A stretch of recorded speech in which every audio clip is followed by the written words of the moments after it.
Hello and welcome to S N GATE academy. So दोस्तों, इस particular series में we are solving the questions of ISRO, the previous year questions of ISRO, और the subject which we are covering is strength of material and the topic is simple stresses.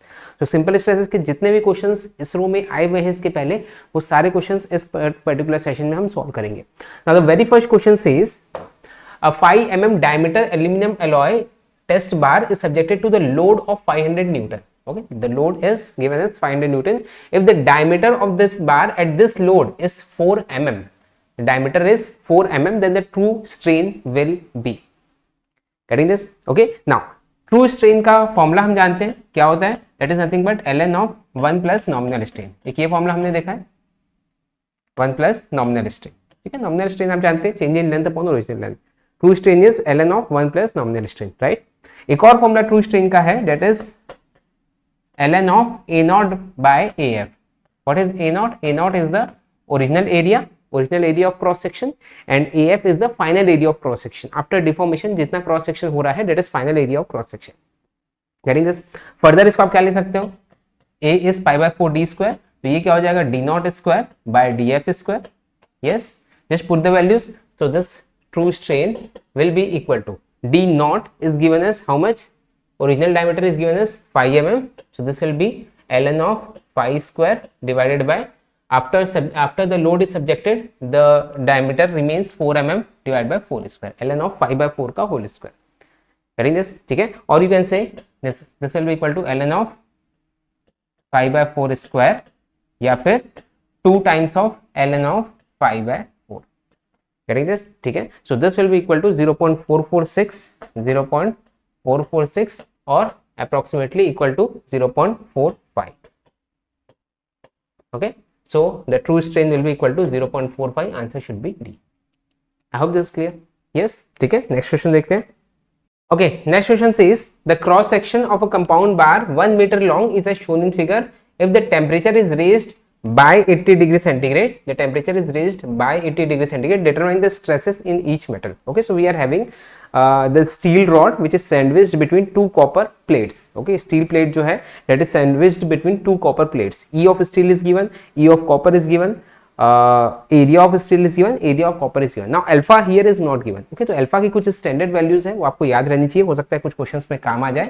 okay, वो क्या क्या values है, the alpha of copper, alpha of steel can be taken as if not given. अगर given है तो आप उसी को लीजिए, अगर given नहीं है so it is approximately 12 into 10⁻�6 per degree centigrade. ठीक है, और कॉपर का जो अल्फा रहता है that is 17 into 10⁻�6 per degree centigrade. right? okay, now this is the figure, the front view you can say. okay, ये तो है, ये जो साइड व्यू दिख रहा है आपको, क्रॉस सेक्शन दिख रहा है, ये फ्रंट से आपको ऐसा दिखेगा. ये आपका कॉपर रॉड है, ये स्टील की रॉड है रेड कलर में, और ब्लू वाली जो है that is copper rod. okay, copper plate. getting this? ठीक है, now just try to understand this thing कि when the temperature is increased, जब टेम्परेचर हम इंक्रीज करते हैं तो जिसका अल्फा ज्यादा होता है, okay, the material which is having more alpha will try to expand more. अभी तो हमने दोनों को सैंडविच कर दिया, दोनों को ज्वाइन कर दिया, तो ऑब्वियसली दोनों एक साथ ही होगा. लेकिन मान लो की बात, अगर दोनों ज्वाइन नहीं होता, ओके, तब क्या होता, तब जिसका अल्फा ज्यादा है that would try to expand more. जिसका अल्फा ज्यादा है वो ज्यादा एक्सपेंड होने की कोशिश करता, जिसका अल्फा कम है वो कम एक्सपेंड होने की कोशिश करता. अग्री? यस, ठीक है, बट इन दोनों की मजबूरी है क्या, कि एक साथ दोनों को एक्सपेंड होना है, तो ये पूरी की पूरी रॉड एक साथ आपको यहां पर मिलेगी. ठीक है, तो यहां से आप इक्वेशन निकाल सकते हैं. मैं विजुअलाइज करा रहा हूं ताकि आपके लिए निकालना बहुत सिंपल हो जाए, राइट. अच्छा, ये वैल्यू कितनी होगी, what will B this value. Steel कितनी होती, अगर वो फ्रीली एक्सपेंड होती तो स्टील कितनी होती, this would have been L alpha T of steel. okay, where T is change in temperature. T जो है वो टेम्परेचर नहीं है, वो चेंज इन टेम्परेचर ले रहे हैं. getting this? ठीक है, now what would have been this value, ये कितनी होती, अगर कॉपर एक्सपेंड होता तो कितना होता, L alpha T of copper.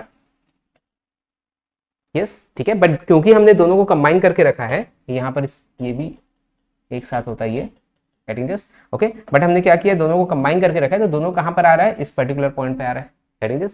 यानी कि कोई फोर्स है जो इसको अंदर की ओर दबा रहा है, और वही फोर्स P फोर्स इसको बाहर की ओर खींच रहा है. Is this clear? कॉपर में कौन सा फोर्स लगेगा, कंप्रेसिव, और वही स्टील में कौन सा फोर्स लगेगा, टेंसाइल. getting this? ठीक है, नाउ अब यहां से आप इक्वेशन बना लो, क्या मिल जाएगा आपको, L alpha T of copper L alpha T of copper minus L alpha T of steel, ठीक है, ये क्या हो जाएगा, L alpha T of copper minus L alpha T of steel, है ना, मतलब ये माइनस ये, तो कितना बचा, दिस मच, ठीक है, ये है, तो ये कितना है तुम्हारा, ये है आपका P L by A E, this will be equal to P L by A E of copper plus P L by A E of steel, that's it. करेंगे this, P L by A E of copper plus P L by A E of steel, ठीक है, now just put the values, सारी values रख दो, क्या क्या मिलेगा देखो, L alpha T of copper, length तो दोनों की सेम ही है, ठीक है, इसमें कंफ्यूज मत होना, ये क्रॉस सेक्शन एरिया के लिए 60 बाय 20 दिया हुआ है ना, ये जो है ये आपका टोटल हाइट है, और ये 10 हाइट है आपकी स्टील की और 5 हाइट है आपकी कॉपर की, है ना, तो ये क्रॉस सेक्शन आपको गिवन है, यस, ठीक है, हाँ, L alpha T of copper minus L alpha T of steel, just put the values, so अच्छा एल लेंथ दोनों की सेम है मैं बोल रहा था, तो ये लेंथ तो आपकी कैंसिल आउट हो जाएगी, यहाँ से लेंथ हो गई हमारी रूल आउट, क्या बचा, alpha of copper which is 17 minus alpha of steel which is 12, okay, into 10 to the power minus 6, yes, into temperature change कितना है जो कि 80 degree centigrade, okay, this is equal to P by AE of copper plus P by AE of steel, ठीक है, तो यहां से भी आप P को कॉमन निकाल लो, तो यहां से आ जाएगा आपका P कॉमन, क्या बचा 1 by AE, A के लिए हम पाई बाय 4 को भी कॉमन निकाल देते हैं ताकि डायरेक्टली हम diameter given, sorry diameter given नहीं होगा ये, there is not a circular section, सीधा सीधा एरिया गिवन है, सॉरी आप इसको हटा ही दो, पाई बाय 4 की यहाँ जरूरत नहीं है, ओके, P हमने कॉमन निकाला 1 by A into E of copper plus 1 by A into E of steel, A of copper is 200, okay, E of copper is 10 to the power 5, 200 and 10 to the power 5, this will be 200 into 10 to the power 5, okay, plus 1 upon A into E of steel, A of steel is 600, 2 into 10 to the power 5, so this will be 600 into 2 into 10 to the power 5, agreed, yes or no, बस हो गया, यहां से आपका क्या मिल जाएगा, आपको P की वैल्यू मिल जाएगी, यानी कि जो फोर्स लग रहा है that force will be equal to, this will be equal to 12,000 newton, ये फोर्स जो आपको मिलेगा दैट विल बी 12,000 न्यूटन या फिर 12 किलो न्यूटन, अग्रीड, ठीक है, तो ये फोर्स मिला है अभी हमको, अब फोर्स मिला है तो स्ट्रेस हम आसानी से निकाल सकते हैं, क्या हो जाएगा, sigma of steel will be equal to P by area of steel, okay, so this will be equal to 12,000, okay, divided by area of steel is given as 600, so this much Newton per mm square में आएगा, ये 12,000 divided by 600, तो ये 0 0 गया, 0 0 गया, this is 1 times, this is 20 times, so this will be equal to 20 newton per mm square, agreed, ठीक है, similarly copper का कितना हो जाएगा अपना, P by area of copper, so this will be 12,000 divided by area of copper is given as 200, okay, so this will be 200, कितना बचा देखो,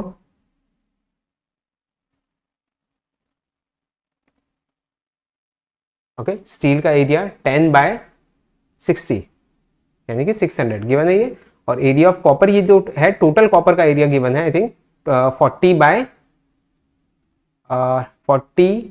5, ये एक कॉपर का एरिया है, अपने को दोनों कॉपर का एरिया लेना पड़ेगा, okay, so this will be equal to 200 into 10 to the power, sorry 200 into 2 times of this, okay, so this will be equal to 0 0 गया, 0 0 गया, 4 into 3, so this will be equal to 30 newton per mm square, I hope this is clear, ठीक है, ये जो area given है ये एक copper plate का गिवन है, ये जो एरिया ऑफ कॉपर दिया है ये 200 का गिवन है ना, हमने जो फोर्स निकाला है वो कंप्लीट कॉपर पे निकाला है, मतलब ऊपर नीचे मिला के जो कॉपर पे फोर्स लग रही है that force we have determined, तो एरिया भी जो आप लोगे वो कंप्लीट का ही लोगे, ओके, तो कितना कितना है, स्टील का 20 न्यूटन पर एम स्क्वायर और कॉपर का 30 newton per m square, so answer should be A, answer जो आएगा इसका that will be a 20 newton per m square which is compressive, अच्छा हाँ कंप्रेसिव टेंसाइल भी देख लो, कॉपर आपका सॉरी स्टील का आपने निकाला है 20, स्टील का है 20 टेंसाइल और कॉपर का है 30 कंप्रेसिव, सॉरी स्टील का है 20 टेंसाइल, स्टील का 20 टेंसाइल एंड कॉपर का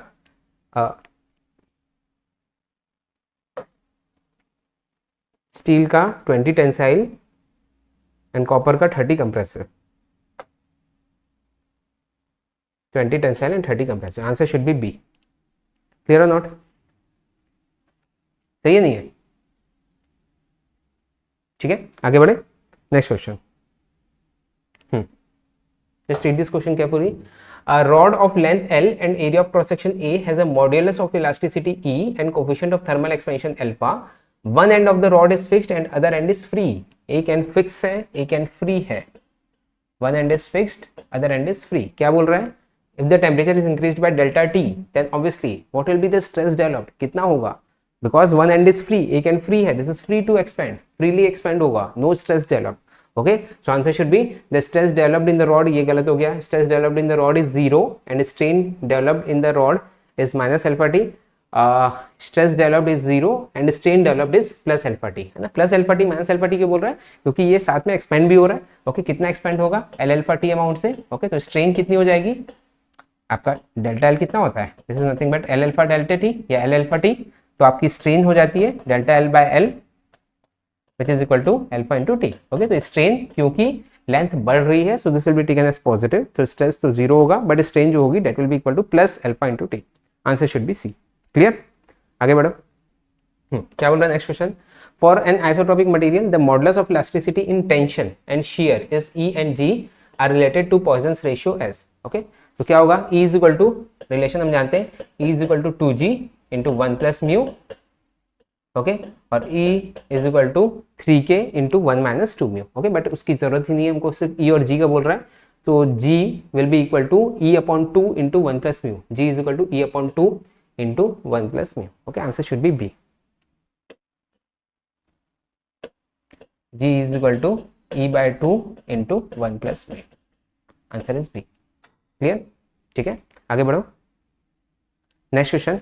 विच of the following is true for ductile material? Ductile material के लिए क्या चीज सही है? यस, ठीक है, क्या बोल रहा है? The engineering stress strain curve can not have negative slope. Engineering stress strain curve का नेगेटिव स्लोप होता है, डेफिनेटली होता है ना? आप स्ट्रेस स्ट्रेन डायग्राम जो देखते हैं, ओके, ये क्या हो रहा है? नेगेटिव स्लोप आ रहा है. यस, यहाँ पर भी क्या आ रहा है? नेगेटिव स्लोप आ रहा है. Most applicable failure theory is maximum principal stress theory. नहीं, डक्टाइल मटेरियल के जो फेलियर थ्योरी रखता है that is maximum shear stress theory. ये आप आगे चल के थ्योरीज ऑफ फेलियर में पढ़ेंगे. तो अगर मटेरियल डक्टाइल है that is weak in shear, वो शियर में वीक होता है, तो या तो आप मैक्सिमम शियर स्ट्रेस थ्योरी लगाते हैं या फिर मैक्सिमम डिस्टॉर्शन एनर्जी थ्योरी लगाते हैं. तो ये ऑप्शन भी गलत हो गया. ठीक है, नेक्स्ट बोल रहा है ultimate strain is the strain at ultimate stress. ये सही है. अल्टीमेट स्ट्रेन किसको बोलेंगे? यहाँ पर जितनी स्ट्रेस होती है डेट इज अल्टीमेट स्ट्रेस, और इसी पॉइंट पे, मैक्सिमम पॉइंट पे जहां पर अल्टीमेट स्ट्रेस मिलती है, उस पॉइंट की strain is nothing but ultimate strain. Okay, getting this? So answer should be C. Clear or not? Next बोल रहा है strain hardening is represented by negative slope in the engineering. नहीं, negative slope नहीं है, ये positive slope है. strain hardening ये वाला रीजन है ना, तो ये strain hardening का रीजन है, ये positive slope है, not negative slope. Answer should be C. Clear? ठीक है, आगे बढ़ जाओ. नेक्स्ट क्वेश्चन पढ़ो. मैच द कॉलम करना है हमको.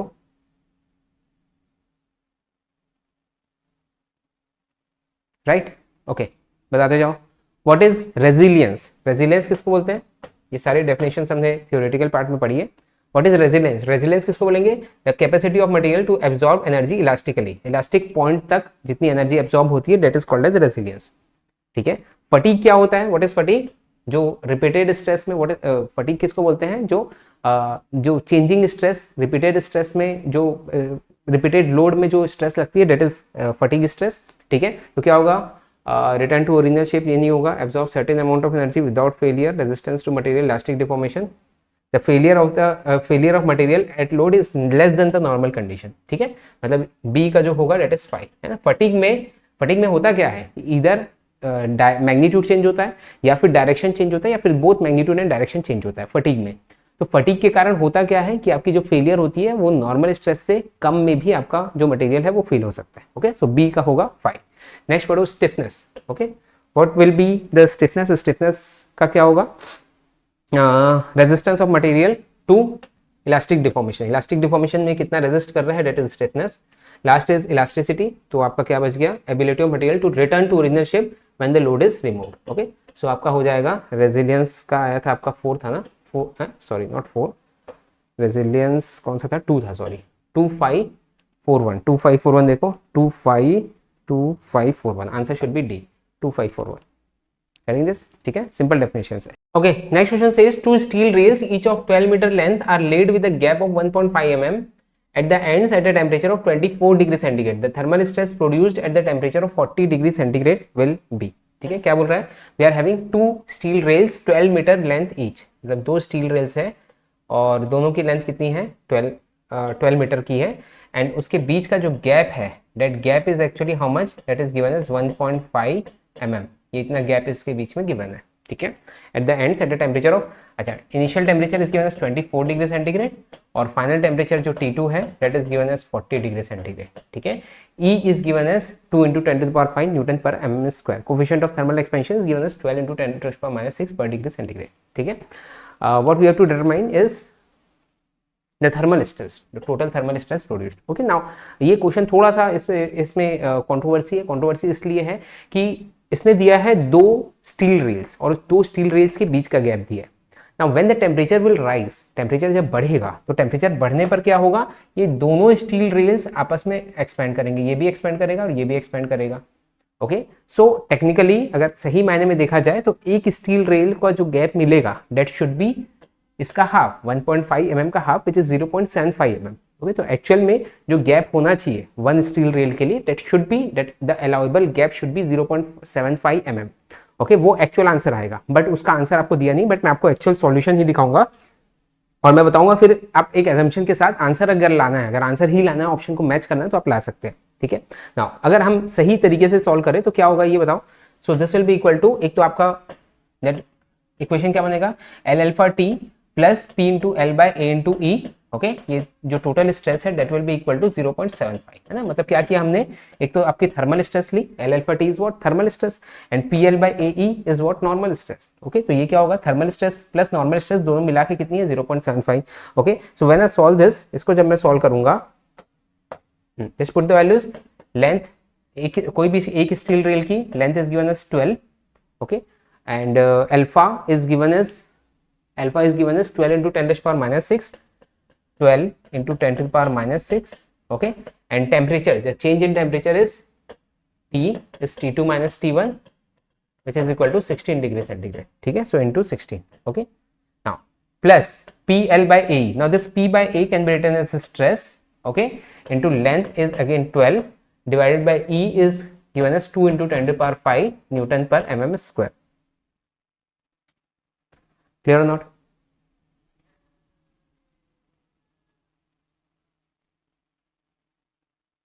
Yes, ठीक है, this should be equal to 0.75. सही है नहीं है? ठीक है, ये इसको भी आप mm में लो. जस्ट अ सेकेंड, ये 12 हमने मीटर में ले लिया, बाकी सारी चीज mm में ले रहे हैं, तो इसको भी आप mm में ले लो. This will B 12,000. ठीक है, तो फ्रॉम हियर ये जो आपका एक्चुअल स्ट्रेस आएगा that will be equal to -25.9. This will be -25.9 newton per mm square. Okay, this should be the actual answer. ये टेक्निकली सही आंसर यही होना चाहिए, बट ये आंसर दिया हुआ नहीं है. क्यों? क्योंकि उन्होंने शायद ये एज्यूम किया होगा, आई एम नॉट श्योर, उन्होंने ये एज्यूम किया है कि टोटल जो गैप है सिंगल रेल के लिए, जो टोटल गैप है दैट इज 1.5 mm. अगर उससे आप लेते हैं तब आपका answer 13.4 Newton per mm square मतलब C आ जाएगा. आप चाहो तो करके देख सकते हो, बट जो एक्चुअल आंसर है दैट शुड बी, है ना, जो सही तरीके से अगर आप करें, क्योंकि दोनों रेल्स है, दोनों में टेम्परेचर बढ़ेगा, तो ऐसा कुछ नहीं कि एक का ही बढ़ेगा, दोनों का बढ़ेगा और दोनों एक्सपेंड होगी. तो एक के लिए जो अलाउएबल गैप है that should be half, but इधर दे हैव एज्यूम्ड या फिर शायद कुछ मिस्टेक हुई है वहां पर, और आंसर इसमें जो आ रहा है दैट इज 13.4. और वो कब आएगा, जब आप ये गैप को 0.75 के बदले 1.5 लेंगे, यानी कि आप सिर्फ एक रेल कंसिडर कर रहे हैं, दूसरी रेल का एक्सपेंशन आप कंसिडर नहीं कर रहे हैं. ओके, सो इधर way you can solve, but this is the correct way to solve. But इससे आंसर नहीं आ रहा है, I am telling you, answer आएगा जो आपका दूसरे तरीके से आएगा. यानी दिस कई बार क्वेश्चन गलत होते हैं, that is not a big deal. Okay, next question देखो, लास्ट क्वेश्चन.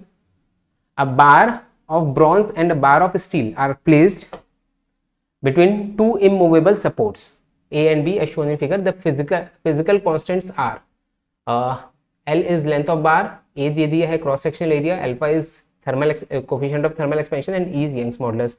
दोनों की लेंथ दे दी है, स्टील और ब्रॉन्ज की दोनों का एरिया दे दिया है, दोनों का ई दे दिया है और इसका ई दे दिया है, दोनों की अल्फा दे दिया और ई दे दिया. Getting this? ठीक है. The stresses in the steel and bronze when temperature drops by 50 degree centigrade is, देखो ये दुनिया भर की जो दिया है ना डेटा, किसी काम का नहीं है, कोई काम का नहीं है, ठीक है। एक्चुअल चीज आखिरी में बोल दिया है कि टेम्परेचर इसका ड्रॉप हो रहा है तो स्ट्रेस कौन सी होगी, whether it should be tensile stress और कंप्रेसिव स्ट्रेस। तो ऑब्वियसली ड्रॉप हो रहा है तो कैसे जज करोगे इसको, अगर मान लो कि बात ये सपोर्ट नहीं होते, if supports are not there, तो क्या होता है, ऑब्वियसली ये भी कॉन्ट्रैक्ट होगा, ब्रॉन्ज भी आपका कॉन्ट्रैक्ट होता, स्टील भी कॉन्ट्रैक्ट होता, अगर सपोर्ट्स नहीं होते तो। बट ये सपोर्ट क्या करके रख रहा है, सपोर्ट्स इसको खींच के रख रहा है, तो सपोर्ट्स अगर खींच के रख रहा है मतलब उसमें दोनों में क्या होगा, ब्रॉन्ज में भी और स्टील में भी, दोनों में क्या प्रोड्यूस हो रहा है, दोनों में टेंशन प्रोड्यूस हो रहा है। Okay, answer should be A, that's it. Okay, I hope this is clear. Okay, thank you so much.